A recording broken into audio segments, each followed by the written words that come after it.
High, good morning, welcome to my another new blog. আশা করি তোমরা সবাই ভালো আছো, আমিও ভালো আছি। আমার তো দিনগুলো খুব ভালোই কেটেছিল। আমি ছিলাম দার্জিলিংয়ের শিটংয়ে। আজকে তোমাদের সাথে শিটং থেকে কোথায় কোথায় গিয়েছিলাম সেটাই শেয়ার করব। তো সকালবেলা উঠে ফ্রেশ হয়ে রেডি হয়ে নেবো। এখন যাব আমরা শিটং থেকে আমাদের যে ভিউ পয়েন্টগুলো দেখার কথা ছিল সেগুলোতেই যাব। তো হোমস্টের পাশে একটা ঝর্ণা ছিল, ওখানে গিয়ে একটু ফটোশ্যুট করলাম। তারপরে দেখো রেডি হয়ে নিয়েছি। আমি এত ড্রেস নিয়ে গিয়েছি, মানে আমার কাছে যে ট্রলিটা ছিল সেটাতে শুধুমাত্র আমারই ড্রেস ছিল। বরের ওই 2-3টে ড্রেস ছিল, বড় মশাইয়ের বেশি ড্রেস লাগে না। কিন্তু তা সত্ত্বেও আজকে যে টি শার্টটা পরলাম ওটা আমার বরমশাইয়েরই টি শার্ট ছিল। ভাবছি নিজে এত কেনাকাটা করেছি তারপরেও ওরই ড্রেস পরতে হলো। তো যাই হোক, আমাদের পুরো ব্যাচ আমরা রেডি হয়ে বেরিয়ে পড়েছি শিটং থেকে। এখন আমাদের যাত্রা শুরু হয়েছে। আমরা যাব প্রথমেই যোগীঘাট। তো শিটংয়ের যে বাস্তা হোমস্টেতে ছিলাম ওখান থেকে যোগীঘাটটা একটু কম ছিল, ওই 5-10 মিনিট হবে। তো ওখানে এসে আমরা বেশ কিছু ফটো তুলেছি, কারণ ওখানের যে ভিউ পয়েন্টটা ছিল সত্যি দেখার মতো। ঝর্ণা ছিল, মানে ওখানে নদী ছিল, তো সেখান থেকে জলগুলো পুরো ঝর্ণার মতো বয়ে আসছিল। দেখে তো পুরো ফিদা হয়ে গিয়েছি। এত ফটো তুলেছি, এত ভিডিও করেছি, কি বলবো। কিন্তু এখন তো ভিডিও মিউজিকের সাথে দেওয়াই যায় না ফেসবুকে, দিলেই কপিরাইট। তো যাই হোক, ইউটিউবে তো দেওয়াই যায়। আর ওগুলো কপিরাইট আসুক আর যায়, ওগুলো কিন্তু স্মৃতি হয়ে থাকে। তো এখানে আমরা সবাই মিলে দেখো একদম মানে ওই যে পাথরগুলো রয়েছে ওর উঁচুতে উঠে উঠে সবাই ফটো ভিডিও সব কিছু করেছি। তোমরা কারা কারা এই জায়গাতে গিয়েছো বা দার্জিলিং ঘুরতে গিয়েছো অবশ্যই কমেন্ট করে জানিও। আমার অনেক দিন ধরেই ইচ্ছে ছিল, কিন্তু ফাইনালি সেটা আমরা গিয়েছিলাম 8 তারিখে। তো ওখানে আমরা যাওয়া আসা নিয়ে টোটাল 5 দিন ছিল।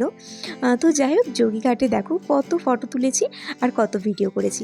তারপরে কিন্তু ওখানে ভালোই ঠান্ডা ছিল, তো তার জন্য জ্যাকেটটা পরে নিয়েছি। তো এখন আমরা যাব আমাদের আর যে জায়গাগুলো ছিল সেগুলোতে। তো তার আগে আমাদের প্রচণ্ড খিদে লেগে গেছিলো, তো ভাবলাম কী খাবো কী খাবো। পাহাড়ের রাস্তাতে ম্যাগি ছাড়া কিছুই পাওয়া যায় না, ম্যাগি নুডলস এই সমস্ত কিছু। তবে ওখানে যে নুডলসটা আমরা অর্ডার করেছিলাম সেই নুডলসটা ছিল ওই আটার যে নুডলস হয় না, বেশ মোটা মোটা, কেমন একটা খেতে লাগে। সত্যি কথা বলতে আমার একেবারেই ভালো লাগেনি। আর আমরা এগ নুডলস অর্ডার করেছিলাম। এগটা যে দিয়েছিল মনে হচ্ছে পোড়া তেল বা কিছু একটা বাজে তেলে ভেজেছিল, প্রচণ্ড গন্ধ ছিল, একদম খেতেই পারিনি আমি।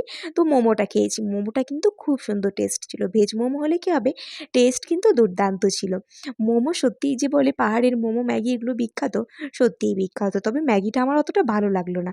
অন্যান্য জায়গায় আমাদের এদিকে যে ম্যাগি পাওয়া যায় ওটা খেয়েছি, ভালো টেস্ট। কিন্তু ওইখানে আমি ওই নুডলসটা অর্ডার করেছিলাম, ভাবলাম যে একটু নতুন কিছু ট্রাই করব, কিন্তু একেবারেই আমার ভালো লাগেনি। তো যাই হোক, ওখান থেকে আমরা চলে গেছিলাম 3 জুন। তারপরে ওখান থেকে চলে আসি লামাহাট্টাতে। তো লামাহাট্টাতে শুধুমাত্র পাইন ফরেস্ট ছিল আর একদম উঁচুতে একটা লেক ছিল। তবে হ্যাঁ, সেই লেকটাতে এই সময়টাতে জল ছিল না, একেবারেই শুকনো ছিল আর চারদিকে শুধুমাত্র পাইন ফরেস্ট ছিল। দেখার মতো খুব একটা কিছু ছিল না। লেকটা যদি জল থাকতো তাহলে হয়তো ভালো লাগতো। পাইন ফরেস্টগুলো সত্যি কথা বলতে এই ফোনে যতটা না ভালো লাগছে, যখন কাছ থেকে গিয়েছিলাম এত সুন্দর দেখতে লাগছিল, কি বলবো। আর সামনে একটা গার্ডেন মতো রয়েছে, অনেক রকম ফ্লাওয়ার রয়েছে ওখানে, সুন্দর একটা গার্ডেন রয়েছে। তো ওখানেও আমরা অনেক ফটোশ্যুট করেছি। আর আমার বরমশাইয়ের হাতে দেখতেই পাচ্ছ, উনি হচ্ছে প্রকৃতিপ্রেমী। উনি হচ্ছে গিয়ে গাছপালার সাথে সাথে আমারও অবশ্য ফটো ভিডিও করেছে। তবে আমার থেকে অনেক গাছপালা, পশু পাখি এ সমস্তরও অনেক নতুন নতুন ভিডিও ফটো রয়েছে। তো তারপরে ওখান থেকে আমরা উঠে পড়ি আবারও গাড়িতে। এরপরে আমাদের আরেকটা জায়গাতে, মানে আমরা প্রত্যেকদিন 3টে করে জায়গা দেখেছিলাম। তবে হ্যাঁ, ওয়েদারটা এতটাই খারাপ ছিল যে ঘন ঘন বৃষ্টি আসছে, তাই আমাদের খুব একটা ভালো করে ঘোরা হয়নি। আর পাহাড়ি এলাকাতে কখন কখন বৃষ্টি হবে না হবে তা তো বলা যায় না। তারপরে আমরা চলে আসছিলাম আমাদের দার্জিলিংয়ে। ওইদিন স্টে করেছিলাম। শিটংয়ে একদিন, দার্জিলিংয়ে একদিন স্টে করেছি। তো চলো, আজকের ভিডিও এটুকু। নেক্সট দিন আবার কোথায় যাচ্ছি সেটা শেয়ার করব।